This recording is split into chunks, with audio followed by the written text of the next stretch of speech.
그건 이렇게 보셔야 돼요. 예. 내가 대통령 비서실장으로 임명될 때, 예. 그것이 1997년도죠. 당선자 비서실장. 예. 당선자 비서실장 1997년도 그 12월에 임명이 되고 이제 2달 반 후에 비서실장 임명이 된 거예요. 예. 이제 그때를 되돌아보면 예. 이거 얘기할 수밖에 없는데 되돌아보면 김대중 대통령 후보 시절부터 예. 본인이 대통령에 당선되게 되면은 예. 청와대를 광화문으로 옮기겠다 하는 공약을 한 거예요. 아. 김대중 대통령 후보가. 예. 예. 그래서 당선됐잖아요. 예. 당선되니까 1착으로 예. 그 공약에 따라서 비서실을 대통령 청와대를 예. 광화문으로 옮긴다는 거예요. 아. 그 나한테 이제 하명을 하는 거예요. 아, 그렇습니까? 그렇지. 그래서 내가 또 그전에 청와대 근무한 경력도 있고 예. 청와대가 어느 곳이라고 한 것을 내가 너무 잘 알기 때문에 아, 예. 대통령이 설득한 거예요. 아. 아니다. 예. 그래서 이 청와대 이전하는 그 문제도 예. 대통령 말씀도 이러이러한 점은 경청할 대목도 있지만 예. 또 이러이러한 측면에서는 안 맞는 것 같다. 아, 그것이 뭐냐면 내 논리는 첫째 대통령 그 청와대를 옮긴다고 하면은 엄청난 경비가 소요돼요. 소요돼요. 예. 또 둘째는 예. 광화문으로 옮기게 되면은 예. 일반 국민들의 교통 음. 굉장히 불편을 겪게 되고 예. 또 광화문 옮긴다고 하는 것이 알다시피 바로 국민 그 정부종합청사 예. 그걸로 옮긴다는 겁니다. 그렇죠. 그렇죠. 그렇죠. 정부종합청사 옮기게 되면은 예. 거기는 많은 부처가 다 상계가 되고 나가야 되고 예. 예상되게. 어. 또 거기에 대통령 비서실이나 대통령 비서를 출입하는 그런 사람에 대한 그 통제 뭐 이런 것들이 예. 엄청나게 불편을 주는 거예요. 예. 이런 등등 이유로 예. 청와대 이전은 불가하다라는 이제 논리를 편 거라고요. 예. 그 대통령이 둘이 논의하는데 대통령이 쉽게 물러서지 않더라고요.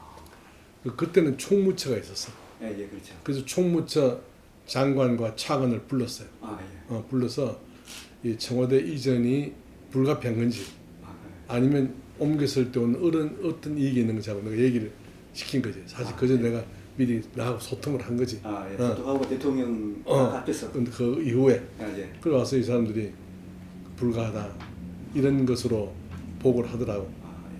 그래서 결국은 안 된 거죠. 아, 그래서 대통령 5년 동안 이 청와대를 지키게 된 거예요. 예. 그래 그 이후에 노무현 대통령 예. 또 아마 이명박 대통령도 그래. 하여튼 계속 그 이후에 대통령들이 예. 계속해서 청와대 이전을 예. 공약하고 예.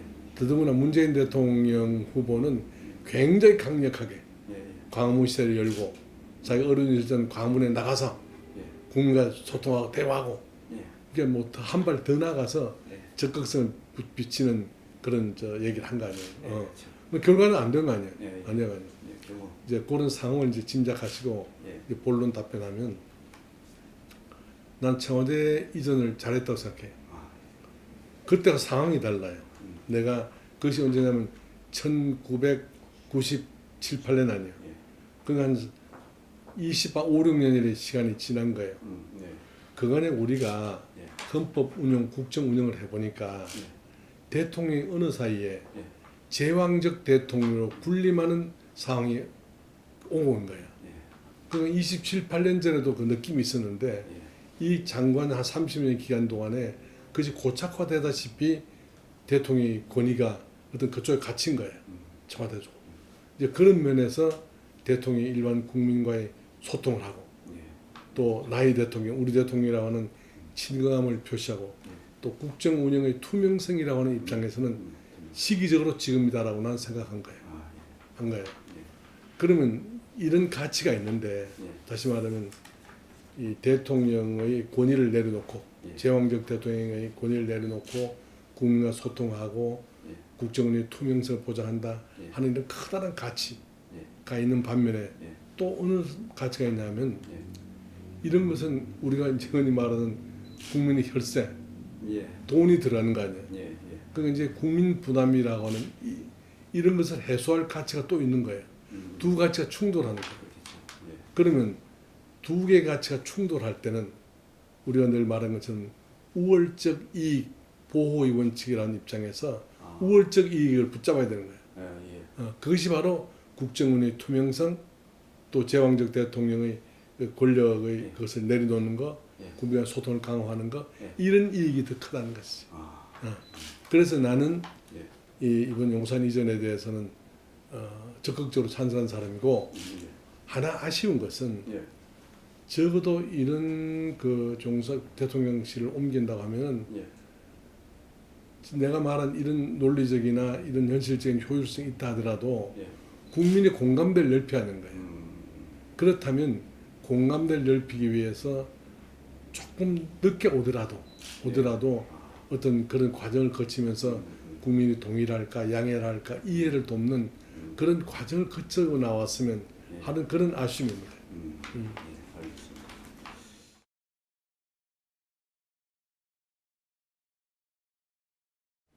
원래는요, 우리가 다 지난번 이제 국정 상황을 이렇게 되돌아보면 예. 역대 대통령이 취임했을 때는 예외 없이 60% 이상을 상회했습니다. 예. 그건 우리가 늘 통계상으로 이제 봤던 현상인데 예. 이분은 집권하면서부터 30%대를 유지하고 있단 말이에요. 예. 그럼 왜 그럴까? 나는 크게 두 가지가 있다고 봐요. 아, 예. 첫째는요, 지난번에 정권을 이제 교체할 때 예.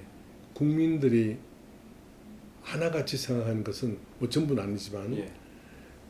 윤 대통령을 지지했던 사람들의 경우는 예외 없이 문 대통령에 대한 정권에 대해서 이 정권 교체 예. 그 열망이 강했습니다. 예. 그 정권 교체 열망이 이 윤석열 정부를 탄생시킨 거란 말이에요. 예. 그 다시 말해서 윤석열 대통령이 뭐 똑똑하고 능력 있고 무슨 정치적 리더십이 뛰어나고 무슨 보니까 이거 아니잖아요. 예. 그거는 조금도 생각하지 않고 예. 이 정권 교체라고 하는 이런 가치 일념 예. 때문에 그분을 선택하고 예. 또 결과가 나왔잖아요. 예. 23만 표라고 하는 역대 최표 차로 이제 당선됐단 말이에요. 예. 그러면 정권 교체 열망이 됐는데 예. 그럼 일반 국민들이 왜 정권 교체 열망을 했을까? 그잖아요. 예. 그 정권 교체 열망이 깊었다고 하는 것은 문 대통령 정부의 이 국정 운영이 잘못됐다는 거란 말이에요. 그렇죠. 예. 그런 이 잘못된 국정 운영의 하나하나의 어떤 그 팩트를 예. 짚어 보았을 때, 예. 그럼 새 정부가 들었으면 그걸 맞춰야 될 거 아니에요. 예. 예. 그 정권 교체가 이런 것 때문에 정권 교체 열망했는데 예. 그렇죠. 요소가 있을 거 아니에요. 예. 요소가 해결이 안 된 거예요. 그렇죠. 여러 군데. 예. 그러니까 그 점에 대해서 지지 세력도 만족스럽지 않는 거야. 만족스럽지 않는 거야. 나문 대통령이 뭐 이런 데 잘못했는데 예. 이 정부가 바뀌었으면 잘못된 점에 대해서는 체크하고 예. 뭐 법적으로 조처만 해야 되고 예. 그 전혀 내가 볼 때는 잘 이루어지지 않은 거예요. 그래요. 그다음에 두 번째는요. 이 정부의 어떤 국정 기조가 예. 알다시피 이 법치, 예. 법치, 자유, 예. 뭐 크게는 자유, 법치, 인권이지. 예. 이것이 이 정부의 국정 기조예요. 예. 근데 알다시피 자유다, 인권이다, 법치다 이런 것이 예. 그냥 국민들한테 생생하게 와닿지 않는 겁니다. 예.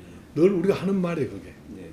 늘 하는 말인데 무슨 기발한 새로운 것이 확 국민에게 다가돼야 될 텐데 이 자유다, 인권이다, 법치다 이런 것은 그렇게 국민한테 싹 다가드는 새로운 신선한 그런 것이 아니에요. 이것이 윤 정부의 국정 기조예요.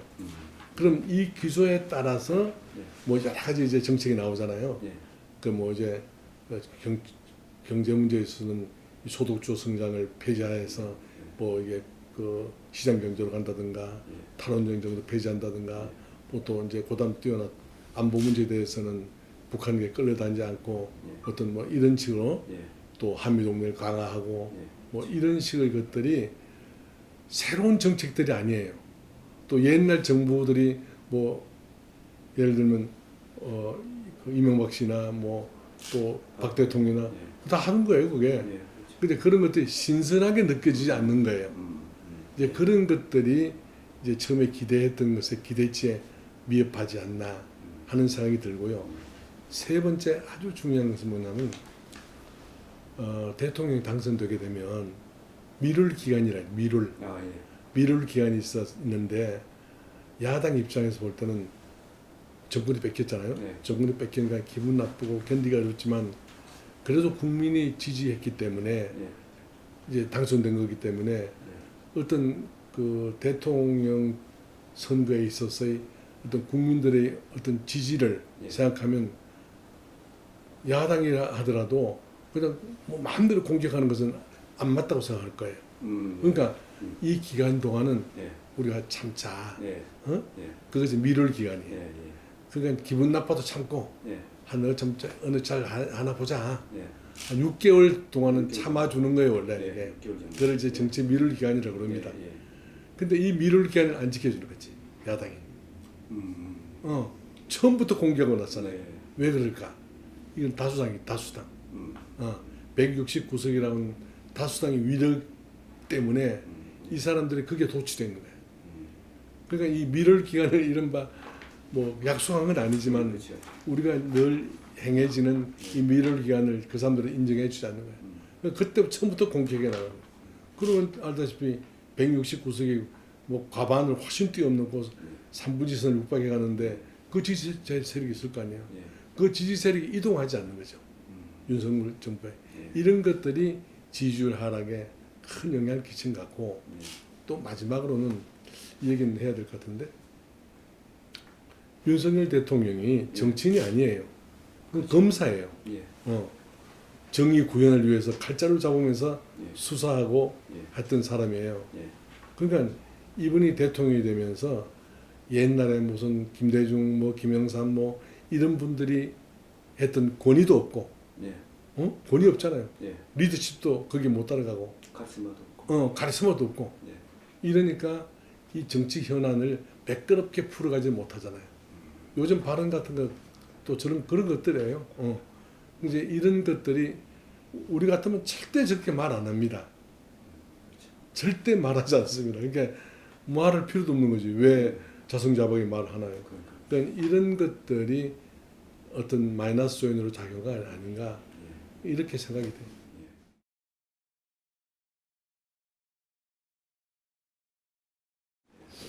나는 저 솔직하게 예. 우밈 없이 말할게. 예. 나도 뭐 오랫동안 또 정치 몸담았고 또 대통령 비서실장도 했고 또 집권여당 민주당의 당 대표도 했고 예. 하면서 이 정치를 만들어 갔던 사람 아니에요. 정치를 만들어 갔던 사람이에요. 특히 여당 대표라면서 여당이 중요성을 정말 뼈저리게 느낀 사람 중에 하나예요. 난 이준석 대표를 만난 일도 없고 난 TV를 통해서 지상을 통해서만 본 거예요. 또 그 사람 은행이나 이런 것들도 기사를 통해서만 또 TV를 통해서만 난 알고 있어요. 그건 몰라요 개인적으로는. 나는 집권 여당의 대표의 기능과 중요성 정말 그 경험해 보지 않으면 잘 모를 거란 말이에요. 우리 경기도 잘 모를 거예요. 안 해봐서. 너무너무 중요한 거예요. 그건 알다시피 여당은 당정이 하나가 돼서 집권 여당이니까 당정이 하나 돼서 대통령이 정책을 이제 집행하고 또 입안하고 같이 한 머리를 맞대면서 같이 같은 배를 타고 가는 거 아니에요. 그래야만 그 정부가 성공할 수 있는 거예요. 그 정부가 성공한다는 말은 이 당에 몸담고 있는 이 구성원들도 같은 배 타고 같이 사는 길이고 같이 빛을 보는 길이에요. 그건 이준석 대표는 독특하더라고요. 그분은 여당 대표가 어떤 기능을 하는지 모르고 있어요. 첫째는요. 여당 대표 같으면은 이 당과 정이 한 몸이 되게 하기 위해서 아주 헌신의 노력을 해야 되는 거예요. 근데 그거는 노력이 없어요. 그거는 내가 볼 때는 이제 국회의원을 해보지 않았고 이 정치 초년생이잖아요. 뭐 정치 초년생인지 모르겠어. 뭐 어떻든 정치 몸담아서는 정치 초년생인데 예. 이걸 전혀 감지하고 있지 않더라고요. 예. 그러니까 여당 대표의 기능과 중요성을 그 사람은 모르는 것 같아요. 예를 들면 여당 대표가 하고 싶은 말을 어떻게 다 해요. 하고 싶은 말을 다 할 수가 없다니까. 또 하고 싶으면 직접 내가 하는 거 아니에요. 대변을 시켰든지 아니면 그 당의 전문 기관을 통해서 돌려서 얘기하게 하든지 자기가 일선에 나서면 안 되는 겁니다. 일선에 나서게 되면 공격을 받고 유탄을 맞게 돼요. 그럼 최종 조정 권한이 없어요. 그렇죠. 자기가 당사자가 되어버렸으니까. 예. 제3자가 될 때 조정이 되지. 예. 예. 자기가 전면에 나서버리면 당사자가 되는데 당사자는 자기 주장만 할 거 아니에요. 그렇죠. 그러니까 전혀 조정을 못하는 거죠. 이분이 그거 못하더라고. 막 하고 싶은 얘기를 막 뱉어버리잖아. 막 뱉어버리고 이러니까는 그 여당의 대표로서의 어떤 중요성과 기능을 전혀 인식하지 못하고 있는 거죠. 그 다음에 둘째는요. 이 당정이 한 몸이기 때문에 예. 이 정부나 청와대가 하는 일이 기분 나쁠 수도 있어요. 예. 당의 입장에서 볼 때는 네. 마음에 안 맞는 수가 있다면. 예. 그러나 그것을 표출하면 안 되는 거예요. 그 눈에 누워 침 뱉는 거 아니에요. 그렇죠. 그 자성자박이 아니에요, 그게. 그건 자기가 그런 비판하는 말 함으로 인해서 자기 인기를 높이고, 이야, 그 사람 참 똑똑하다. 그 사람 할 말 하는구나. 이런 얘기를 듣고 싶어서 그런 어린애 같은 생각이죠. 싶어서 모르지만은 정치는 그런 것이 아니라니까요. 아니고 서로 협력해서 당정이 한 몸으로 가면서 기분이 나빠도 내 생각과 안 맞아도 내 정책에 반해도 어떤 당에서 협의해서 결정이 되고 당정이 머리를 맞대서 정책을 입안해서 결정되면 따라가야 되는 거죠. 마지막으로 이번에 무슨 비대위 구성하고 뭐 한 그런 경우에 저 법적 쟁송을 하는 거 보세요. 가처분 하는 거 보세요. 그건 정당사에 있을 수 없는 일이에요. 그 스스로 예. 이 정치를 이 사법에 굴복시키는 거예요. 삼권이 독립하고 중립적으로 해야 될 텐데 이 사법의 그늘 속에 스스로 들어가게 하는 거예요. 그리고 여당 대표가 어떻게 그렇게 할 수 있어요? 기분 나쁘고 안 맞고 내 얘기 안 맞더라도 그건 입 다물고 있어야 되는 거죠. 또 다음을 봐야죠.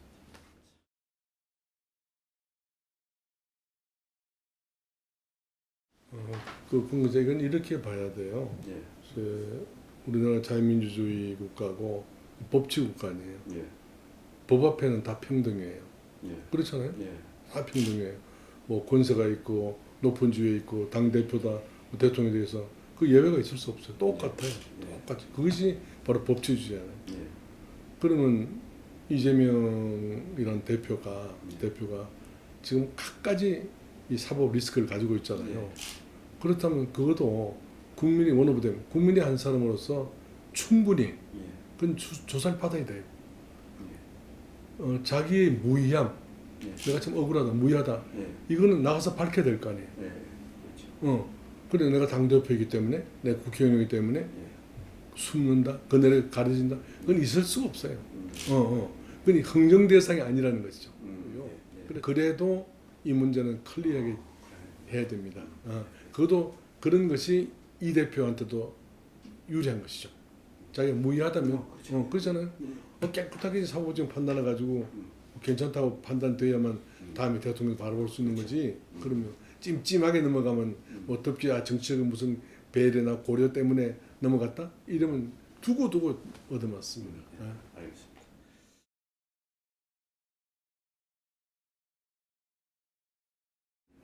예, 정치를 풀어가는데 예. 정치의 그 수뇌부들이 너무 앞장서면 안 됩니다. 요즘 같은 박홍근 대표가 나와서 속사포적으로 말하더라. 예. 그 당의 원내 대표가 말하면 누가 거둬들이겠어요. 계속 걸로 가는 거죠. 또 이쪽 여당도 마찬가지. 수뇌부에 있는 몇 사람이 어떤 확실한 얘기를 해버리면 거기서 후퇴가 안 되는 거예요. 그러다 보면 접합점이 안 되는 거죠. 그게 정치라는 것은 갈등이 조정인데 갈등이 조정이 안 되잖아요. 그런 면에서 참 걱정이 되고 우려되는 대목이 많아요.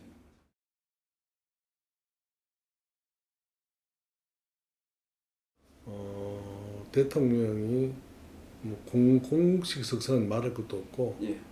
사석에서라도 예. 이제 말을 조심해야죠. 그렇죠. 조심해야 되고 그리고 지난번에 왜 권성동 씨하고 이제 그 내부 그 총질한 그것도 적절한 그 표현이 아니에요.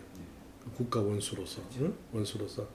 뭐 집에서 단둘이 얘기할 수 있지, 뭐 희한한 얘기도 할 수 있지만 이미 상대가 국무위원이고 그건 사석이 아니에요. 국무위원가 할 때는 이 말의 어떤 신중을 기하고, 예. 그 내가 이제 가만 생각해봐. 내가 윤석열 씨를 잘 모르지만 그 저분이 왜 그랬을까? 그 저분은 평생 동안 검사한 사람이에요.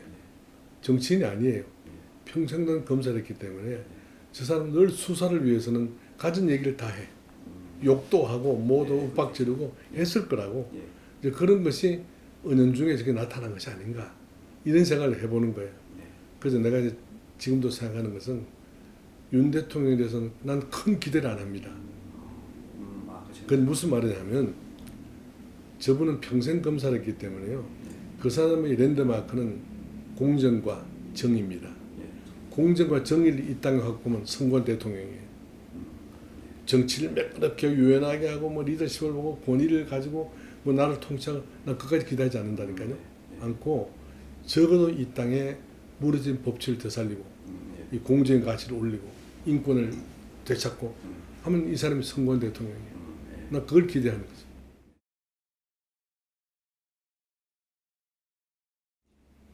그래 하나 내가 덧붙이고 싶은 것은 이 노사 문제인데요. 노사 문제인데 이건 진짜 심각합니다. 심각한데 지금 민주노총이 뭐 자기 나름대로 자기 권익을 위해서 뭐 할 수 있죠. 있지만 다른 사람이 권리를 침해해서는 안 됩니다. 그 전에 이런 일이 있었어요. 내가 이제 청와대 비실장이 딱 임명되고 나서 내가 생각했어요. 그저부터 쭉 이제 정치를 봐왔잖아요. 봐오기 때문에 그때 법무장관, 내무장관, 검찰총장, 경찰청장 네 방에 불렀어요. 불러서 앞으로 이제 이 데모, 이제 시위 어떻게 처리할 건가에 대해서 얘기를 하는 거예요. 내가 이렇게 말했어요. 민주노총이든 한국노총이든 노동자는 자기 권리가 있잖아요. 헌법이 보장한 단결권, 단체 교섭권, 단체 행동권, 이건 헌법이 보장하는 노동 3권이에요. 이거 행사해야 되는 거죠. 필요하면.